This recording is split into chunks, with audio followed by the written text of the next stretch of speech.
দার্জিলিংয়ের নকশালবাড়ির খালবস্তি, খেমচি নদীর উপর ভাঙাচোরা সাঁকো, ঝুঁকি 16 আনা, কিন্তু উপায় নেই, তাই এভাবেই যাওয়া আসা।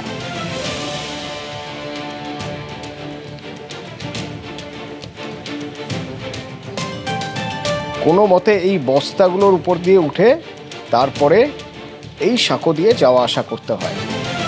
স্কুল, কলেজ, হাসপাতাল যেতে হয় এভাবেই।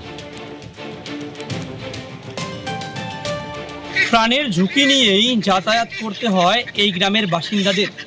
সেই বাঁশের সাঁকো যা কার্যত বিপজ্জনক অবস্থায় দিনের পর দিন, আর এর থেকেই মুক্তির পথ চাইছে এই নকশালবাড়ির খালবস্তির বাসিন্দারা। অনেকটাই বিপজ্জনক আর ঝুঁকিপূর্ণ, যা দিয়ে স্কুল ছাত্র থেকে শুরু করে এখানকার সাধারণ মানুষ যাতায়াত করেন। 1-2 বছরের সমস্যা নয়, 10 বছর ধরেই এই বাঁশের সাঁকো কার্যত এই মানুষের সমস্যার জায়গা করে রয়েছে। দ্রুত পাকা স্থায়ী সেতু হোক, এই দাবি করছেন এই খালবস্তির বাসিন্দারা। অবস্থা তো এই খারাপ, 200-250 লোক যাওয়া আসি করে, ভয় তো লাগে। ভয় লাগলে আর কি করবো, কোন পঞ্চায়েত বলবো, কাকে বলবো? বর্ষার দিনে পুরো ফ্লাট হয়ে যায়, 2 মোড় 3 মোড় জল হয়। বাসের সাঁকো থাকে না, ভেসে যায়। এইরকম মোটামুটি 10-15 বছর ধরে আছে। আমরা চাই একটা পাকার ব্রিজ দাও।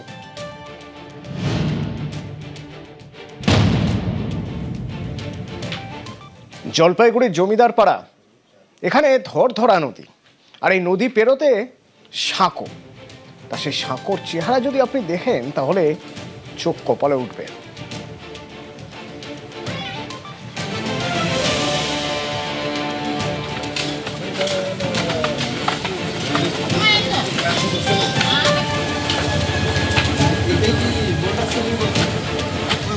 আমার ঠিক পেছন দিকেই রাজ্য সড়ক, আর রাজ্য সড়কের খুব কাছেই জলপাইগুড়ির জমিদার পাড়া গ্রাম।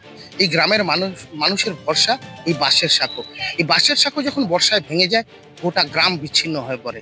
হাসপাতালে রোগী পৌঁছে দেওয়া থেকে শুরু করে বিপদের সময় যদি কোনো দমকলকে ডাকতে হয়, সেই দমকলও পর্যন্ত পৌঁছতে পারে না গ্রামে। এই সমস্যা দীর্ঘ প্রায় 3 দশকের। এই সমস্যা থেকে মুক্তি চাইছেন জমিদার পাড়ার গ্রামের বাসিন্দারা।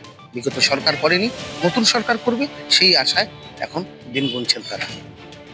বর্ষার সময় আমরা একদম যাতায়াত করতে পারি না, ব্রিজ আমাদের ভেঙে চলে যায়। আর এই ব্রিজ থেকে এরকম হয়ে গেছে অনেকদিন, মানে অনেক ছেলে মেয়ে বা বাচ্চা কাচ্চা অনেক পড়ে গেছে, পড়ে গিয়ে হাত পা ভেঙে গেছে, হসপিটালে ভর্তি। কিন্তু তারপরে আমরা পঞ্চায়েতের কাছে গিয়েছিলাম, প্রধানের কাছে গিয়েছিলাম, সরকারের কাছে আবেদন করেছিলাম, কিন্তু এটার কোনো সুরাহা হয়নি। একটা অ্যাম্বুলেন্স আসবে, ব্রিজটার জন্য আসতে পারে না। তো আমরা চাই এখন যে সরকার এসেছে, তো এই ব্রিজটা যদি আমাদেরকে করে দেয় আমরা খুব উপকৃত হব।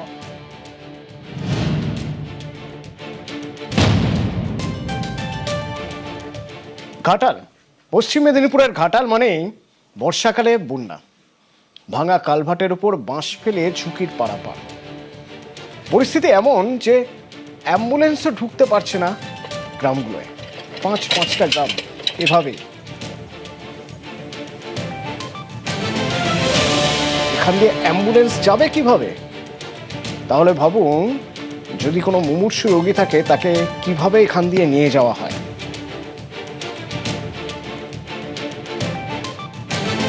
ঘাটাল ব্লকের গড়খাই চাতালে রয়েছি। ঠিক আমার পিছনেই কিন্তু পান্না গ্রাম, আর পান্না গ্রামের এই যে প্রধানমন্ত্রী সড়ক যোজনার রাস্তা, সেই রাস্তা কিন্তু একবারে বিচ্ছিন্ন হয়ে গিয়েছে। কারণ সেই রাস্তা আর কিন্তু আস্ত নেই। রাস্তার উপরে যোগাযোগ বিচ্ছিন্ন হয়ে গিয়েছিল বেশ কয়েক বছর ধরে। অস্থায়ীভাবে বাঁশ দিয়ে কিন্তু পারাপারের ব্যবস্থা করা হয়েছে, আর তাতেও কিন্তু ঝুঁকি নিয়ে যাতায়াত করতে হচ্ছে এলাকার মানুষকে। কারণ যে কোনো সময় কিন্তু 2 দিকেই জল রয়েছে, দুর্ঘটনা ঘটতে পারে। আর তাদের দাবি বারবার প্রশাসনকে জানিয়েও কোনো কাজ হয়নি।